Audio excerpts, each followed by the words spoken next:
Na videoaula anterior, nós falamos aqui sobre como calcular o torque em um eixo sob transmissão de potência. Agora chegou a hora de nós falarmos sobre as principais formas de solicitações que ocorrem em um eixo sob transmissão de potência: a flexão e a torção. Então, essas são as duas formas principais de solicitações que ocorrem na transmissão de um eixo, na transmissão de potência em um eixo: a flexão e a torção. Então, vamos aqui primeiro exemplificar o caso da flexão. São essas que são, como eu disse, uma das formas de solicitação em um eixo. Basicamente, a flexão ocorre devido ao momento fletor. O momento fletor ele é máximo na superfície aqui do eixo. Então vamos aqui considerar uma seção transversal de um eixo, né? E vamos fazer essa análise, né, da flexão que pode ocorrer nessa seção transversal. Então vejam vocês que aqui nós temos uma linha central, no eixo. Nessa linha, sobre essa linha central, né, nós vamos observar que a flexão ela é mínima sobre essa linha central. E a tensão de flexão nessa exemplificação, nós podemos observar que ocasiona, né, uma compressão. Essa tensão de flexão ela produz uma flexão nessa parte superior e causa nessa parte inferior uma tração. Isso está sendo melhor indicado por essas direções aqui do sentido das setas. Então, através desse sentido das setas, nós podemos observar que essa parte inferior está sob tração e essa parte superior ela está sob compressão, e na linha central nós não temos a ação da flexão, dessa tensão de flexão. E vemos também que ela é mínima então no centro e máxima na extremidade. E o maior valor pode ser relacionado, né, o maior valor e o mínimo valor pode ser de certa forma relacionado por uma linha proporcional. Então, se nós queremos, né, determinar, por exemplo, um valor de tensão nessa região, por exemplo, aqui indicada, né, nessa área sombreada, isso pode ser feito através, né, de uma relação com a tensão máxima e também uma relação com o valor dessa distância em relação ao centro, essa distância máxima. Então, nós temos aqui o valor dessa tensão nessa região sombreada, né, chamada aqui de tensão X, pode ser indicada, né, com uma relação com a tensão máxima relacionado com essa distância máxima também, multiplicado pelo valor aqui dessa distância da linha central até a região aqui que nós estamos analisando, essa região sombreada. E isso pode ser feito, né, devido a essa ação proporcional, né, como se fosse então aí numa regra de 3. E esse sinal negativo aqui está relacionado com essa compressão. Então, na compressão aqui nós consideramos aqui um sinal negativo, e aqui na tração nós consideraríamos um sinal positivo. Isso, é claro, então, é o valor, né, da tensão de flexão em um ponto qualquer. Então, em um ponto qualquer, ela pode ser definida em função da tensão máxima, em função desse valor dessa distância máxima, e em função também aqui da distância do ponto de análise. Vamos melhor agora analisar o valor do momento fletor. Então, o momento fletor ele pode ser calculado através da somatória, né, da integral do valor dos momentos fletores aí infinitesimais. E esse cálculo desses valores aí de momentos fletores infinitesimais podem ser feitos através né, do valor, né, da distância, né, já que momento é o que? Momento, basicamente, a definição é que momento é igual a força, né, vezes a distância. Nesse caso, nós queremos calcular esse momento em qualquer ponto infinitesimal, nós vamos considerar o diferencial de força vezes a distância. Então, se nós estamos aqui considerando esse ponto de análise aqui dessa área sombreada, se nós queremos calcular o momento nesse ponto dessa área sombreada, nós vamos ter, por exemplo, esse valor de y, esse valor do y, vezes o diferencial de força aqui dF, correto? Já que momento é igual a força, né, nesse caso o diferencial de força, vezes a distância. E esse valor negativo é porque se nós considerarmos aqui essa linha neutra, e nós aqui analisarmos esse valor aqui da força, né, vejam que essa força ela tende a girar, tende a produzir um momento com um giro numa direção horária. Né? Vejam que aqui, né, essa aplicação dessa força em relação a essa linha central tende a produzir um giro horário. Então dessa forma nós vamos aqui então ter um valor, negativo.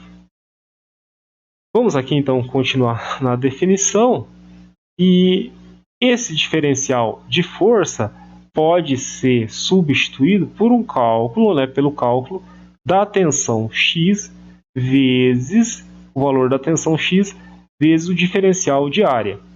Mas e por que nós podemos substituir dessa forma?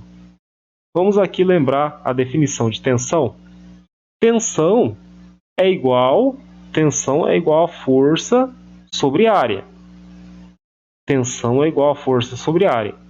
Logo, a força pode ser definida como tensão vezes área. Se nós fazermos um rearranjo na equação, né, nós vamos observar que força é igual a tensão vezes área. Nesse caso, né, DF, né, diferencial de força, é igual a tensão vezes o diferencial de área. Beleza? Então, essa é uma das formas, né, de nós fazermos, né, o cálculo do diferencial do momento. Isso aqui é o valor de um valor infinitesimal, né, de momento. Mas e se nós queremos, né, calcular o momento em toda essa região? Se nós queremos calcular o momento em toda essa região, nós vamos ter que calcular a integral. Nós vamos ter que fazer esse somatório. E aplicando aqui a integral, nós vamos ter então essa formulação da integral multiplicada, né, por essa distância, né, essa distância aqui em relação ao ponto de análise, vezes a tensão, vezes o diferencial aqui de área. Mas vejam vocês que esse valor de tensão, esse valor da tensão X, né, da tensão em um ponto qualquer, pode ser melhor definido em função da tensão máxima, que é alcançada aqui na extremidade, relacionado com esse valor da distância da linha central até a extremidade, multiplicado até o ponto de análise y. Então, é o que nós vemos aqui que foi, então, substituído esse valor aqui da tensão X por essa formulação. Com menos, nós vamos ter um valor positivo, né? Porque aqui nós estamos multiplicando menos 1 com menos 1, nós vamos ter um valor positivo. Nós vamos observar que esse valor é um valor constante, né? A tensão máxima é um valor constante, porque ele não varia ao longo da seção, né? Nós vamos ter aqui então um valor pontual de tensão máxima. Nós vamos também ter um valor pontual para esse valor aqui da linha central até a extremidade, né? Uma distância. E isso, sendo uma constante, nós podemos então colocar essa constante aqui desse lado externo da integral. Então aqui nós temos a tensão máxima relacionada com essa distância. Essa formulação dessa integral, a integral desse valor de uma distância qualquer ao quadrado vezes o diferencial de área, essa é a mesma formulação que nós temos para o cálculo da inércia. A inércia, que é uma propriedade de área. Então, vejam vocês, o momento fletor é igual a esse valor da tensão máxima relacionada com essa distância máxima em relação à linha neutra central, multiplicado pela inércia, que é uma propriedade aqui da área da seção transversal. Rearranjando essa fórmula, nós vamos observar que o valor da máxima tensão de flexão é igual ao momento fletor multiplicado pelo C, que aqui já foi substituído pelo raio do eixo, que é a distância do centro da linha central até a extremidade. No caso de eixos cilíndricos, pode ser melhor representada pelo raio. E aqui então nós estamos relacionando com a inércia da área. A inércia, né, lembrando que a inércia da área é uma propriedade da área de seção transversal, e nós temos aí diversas tabelas para melhor representar ou para facilitar, né, o cálculo da inércia. Então é assim que nós vamos calcular a tensão de flexão, que é uma das formas, né, que nós utilizamos para o dimensionamento. Então, um dos critérios, a tensão de flexão é um dos critérios para o dimensionamento dos eixos. E um outro critério para realizar o dimensionamento dos eixos é o momento torsor. Então, lembrando que nós temos dois critérios para se fazer o dimensionamento dos eixos: o momento fletor e o outro é o momento torsor. E esse cálculo do momento torsor, né, a linha de pensamento é bastante semelhante ao que nós vimos aqui para a tensão de flexão. Por que é bastante semelhante? Porque aqui nós vamos analisar basicamente, né, a tensão de cisalhamento que ocorre devido à ação do torque, devido à ação do momento torsor. Então, a ação desse momento torsor, aqui que nós conseguimos observar que esse momento torsor ele está agindo aqui com um sentido anti-horário, né, um sentido anti-horário. Essa ação desse momento torsor produz na seção transversal um cisalhamento. E esse cisalhamento ele é mínimo no centro e máximo na extremidade, como nós podemos observar aqui através dessa figura. Então, esse cisalhamento ele é nulo no centro da linha central do eixo, e ele aumenta proporcionalmente até o seu máximo valor, que acontece na extremidade, né, da superfície do eixo. E de certa forma, né, nós podemos também fazer uma relação proporcional. Uma relação proporcional aí utilizando-se uma regra de 3, por exemplo, em que a tensão de cisalhamento, se eu quero observar o nível de tensão de cisalhamento em qualquer um desses pontos aqui ao longo do eixo, essa tensão de cisalhamento ela pode ser calculada da seguinte forma. Então vamos aqui considerar, por exemplo, um ponto qualquer, um ponto infinitesimal qualquer ao longo desse eixo, e essa tensão de cisalhamento, representada aqui pelo tal, é igual a quê?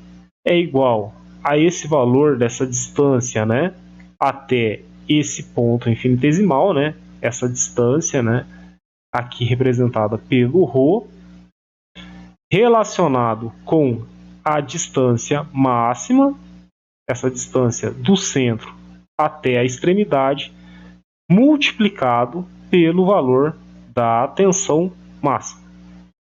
Então, vejam que é uma relação proporcional. Se eu quero saber o valor dessa tensão nesse ponto, eu vou multiplicar o valor da tensão máxima multiplicado por essa distância relacionada aqui com a distância máxima. Então, é um valor proporcional esse valor aqui da tensão de cisalhamento.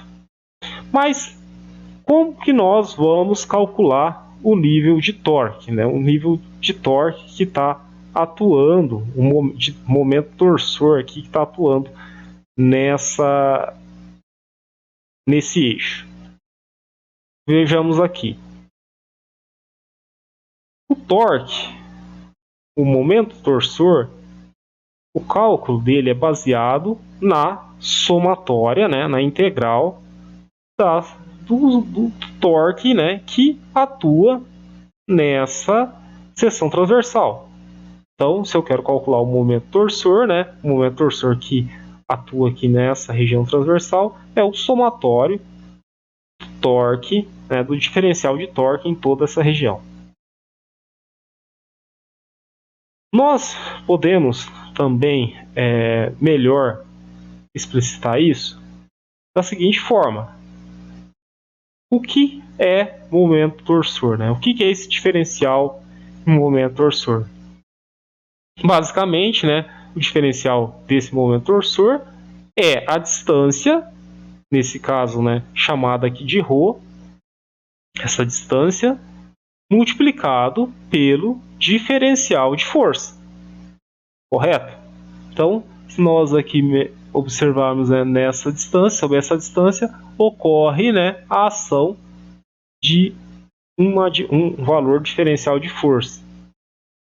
E da mesma forma que nós analisamos, né, para a tensão de fricção, o diferencial de força pode ser também representado pela tensão de cisalhamento vezes o diferencial de área, já que tensão de cisalhamento não é a força sobre área. Tensão de cisalhamento é igual a força sobre área.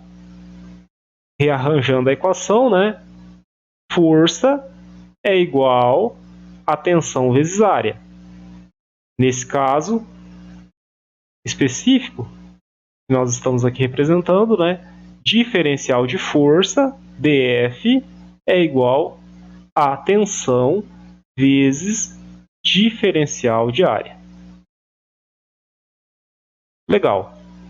Nós vimos que esse valor qualquer aqui, em qualquer um desses pontos, né, pode ser calculado utilizando essa relação proporcional. Então, se eu quero saber um valor qualquer, né, ao longo dessa seção transversal, um valor qualquer aqui da tensão de cisalhamento, eu posso utilizar essa relação do raio, né, desse ρ, né, que é um ponto aqui específico ao longo do raio, o valor do raio, que é esse valor que se estende desde o centro até a extremidade, né, multiplicado pela tensão máxima de cisalhamento. Então, substituindo, né, nós vamos ter essa formulação. A tensão máxima de cisalhamento relacionada com o C, que é o valor que se estende aqui do centro até a extremidade, isso aqui é uma constante. É uma constante, então nós podemos aqui trazer para a área externa da integral. Então aqui nós temos o valor da tensão máxima de cisalhamento relacionada com o valor aqui do C. Lembrando que aqui nós temos valores positivos, porque nós estamos aqui considerando, né, um momento torsor com esse sentido aqui anti-horário, por isso que nós já temos aqui um valor positivo. Esse lado, né, direito aqui da equação aqui de integral, nós temos uma propriedade de área, que é, nesse caso, né, a distância, né, uma distância aqui qualquer ao quadrado multiplicado pelo diferencial de área. Essa integral é uma propriedade de área que é o J. Esse J representa o momento polar de inércia. Então, esse J é o momento polar de inércia, que é uma propriedade de área. Então, o momento torsor é igual à tensão de cisalhamento dividido pelo C multiplicado pelo momento polar de inércia. Rearranjando aqui a equação, nós vamos observar o quê? Nós vamos observar que a tensão máxima de cisalhamento que ocorre aqui nessa extremidade da superfície do eixo é igual ao torque, momento torsor, né, o torque. Se nós multiplicarmos aqui, né, nós vamos substituir o C, podemos substituir o C pelo raio, né, para eixos. Isso quando nós temos eixos cilíndricos, nós podemos substituir pelo raio e vamos então relacionar com o momento polar de inércia. Lembrando que esse momento polar de inércia é uma propriedade de área, e essa propriedade de área pode ser calculada de um modo facilitado, né, buscando essa propriedade, né, em tabelas que falam, né, qual que é o valor do momento polar de inércia para uma área de seção transversal, né, circular, quadrada, retangular e assim por diante. Então, esses são os dois critérios, né, principais. Né? Nós acabamos de ver os dois critérios principais para o dimensionamento dos eixos. A flexão, considerando aí o momento fletor, e também considerando o critério do momento torsor. Então, dessa forma, nós conseguimos calcular a tensão máxima, né, de flexão, o valor da máxima tensão de flexão, e também nós podemos calcular, por exemplo, a tensão máxima, né, de cisalhamento que ocorre, né, devido ao momento torsor. E esses valores de momento de flexão, do momento fletor e do momento torsor, né, nós podemos aí alcançar, né, observar esses valores através dos diagramas de momento fletor e diagramas de momento torsor, como aqui nós temos aqui nesses exemplos, né? Aqui então, imaginem vocês, né, um eixo sob transmissão de potência, um eixo que transmite potência. Nós podemos aí calcular esses diagramas, né, de momento fletor e diagramas de momento torsor. Mas isso tudo aí vai ser conteúdos para as próximas videoaulas. Até mais e obrigado.